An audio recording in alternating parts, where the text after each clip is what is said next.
Exactly. Could you And turn I the TV, think just turn the this TV is down some, where please? Just a little bit, just turn it down a this little is bit. where I think ed, education is going to play a major role, Mm-hmm. and not just education from the schools and within the community, but from their homes as well, Mm-hmm. because these kids are looking at themselves in a totally different light. They think they are somebody when they have the latest jeans and the latest shoes and Mm-hmm. hairstyle, and they can go on the street and act up, you know.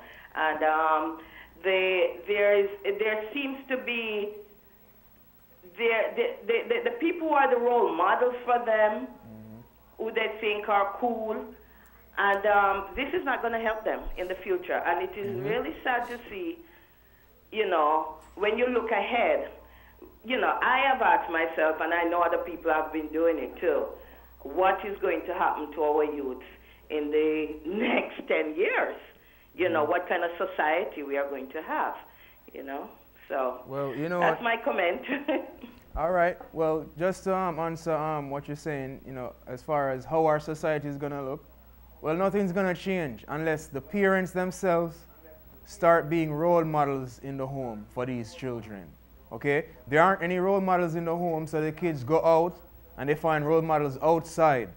So I'm saying friends that put them through peer pressure and force them to do things and and all these things. And people have to start teaching their kids. You can't. I find that parents who are ashamed of their history don't teach it to their children, and it's those same children that is out there giving mischief in the street. You see what I'm saying? We don't have to take You're ownership very of. right about that. We as parents have to take ownership for our own children. And when them ask us, Mommy, Daddy, where am I from? What am I? Don't be ashamed to tell them everything from the greatness to the worst of it, from the slave ships and all these things, because the child will understand who they are in life and move forward respecting that. You get what I'm saying, Sister? Yes, you're perfectly correct on that. And this is where, as I said, we are going to have to look within ourselves and Mm-hmm. ask the questions, who are or who am I, Right. in order that we can pass that kind of information to our children. Because right now it seems to me it's like we're a lost nation, And we you are. know, We are. and it's really sad. We are, it is. Because considering this is 2010, and basically every nation in this time is moving forward and going forward progressively, we are regressing progressively. You understand what I'm saying?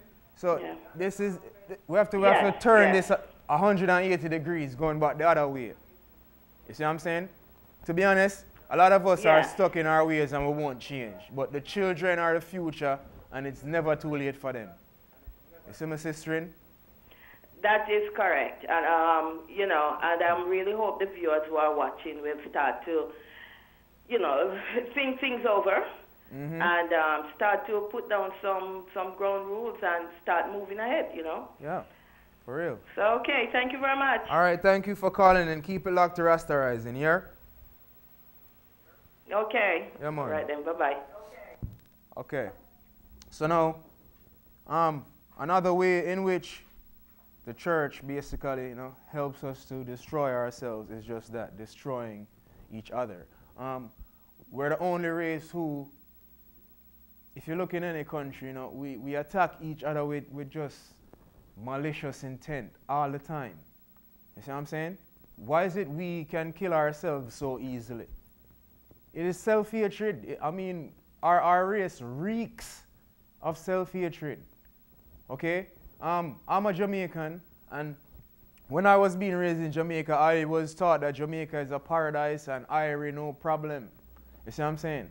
But now Jamaica is a murder capital of the world. And it's black man alone dying down there. You see what I'm saying? And the thing is this, they don't even realize that all the gangstering that goes on. I don't really care what country you live in, really. Okay? If you call yourself gangster, you are nothing but a coward. Okay? Suffering from self-hatred because it's your own people, it's your own people alone you have strength for. You're afraid to go out there and kill anybody else, especially the slave master, the oppressor, and those holding us down. You're afraid to go out there and do them anything.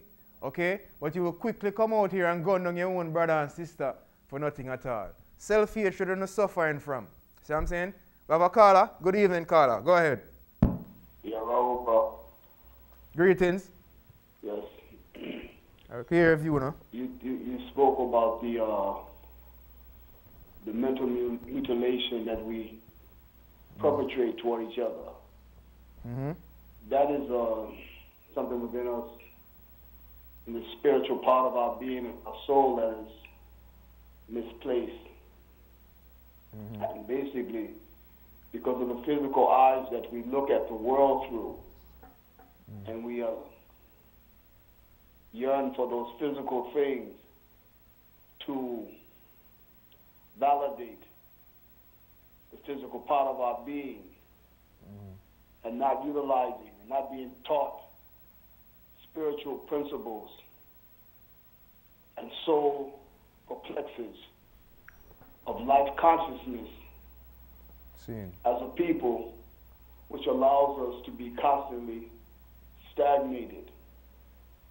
Mm-hmm. It allows us to constantly assimilate and adopt that which is outside of ourselves, mm-hmm. along with the breeding of the European bondage system, which we are still encased in. And with that force working against us, and that which is already in us, then it's going to take some great work, right, and discipline.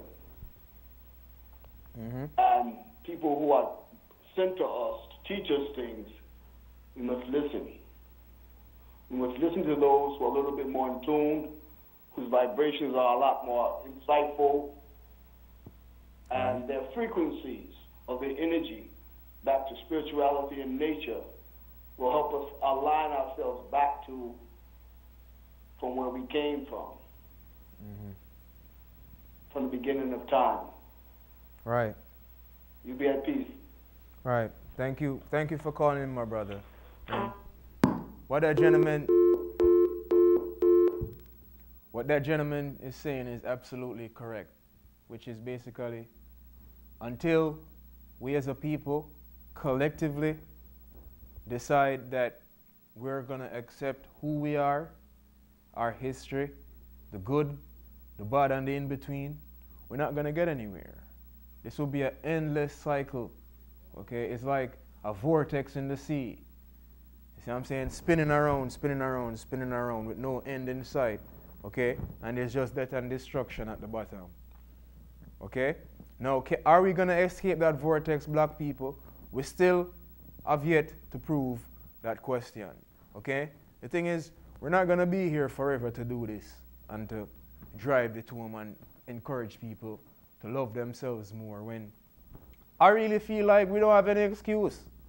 Africa is the biggest continent there is. You see what I'm saying? Resources from north to south all through.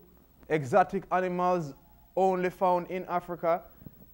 Historical monuments, pyramids that I built. You see what I'm saying? My people built. So there's nothing. Like I said, the oppressors have failed miserably in making I and I hate myself and what I came from. So we out there now have no more excuse, man. Greetings, Carla. How you doing tonight? Yes, I have a comment. Mm-hmm. African people or black people or whatever they're going by nowadays, they have been lied to and they have been deceived for hundreds of years. Mm-hmm.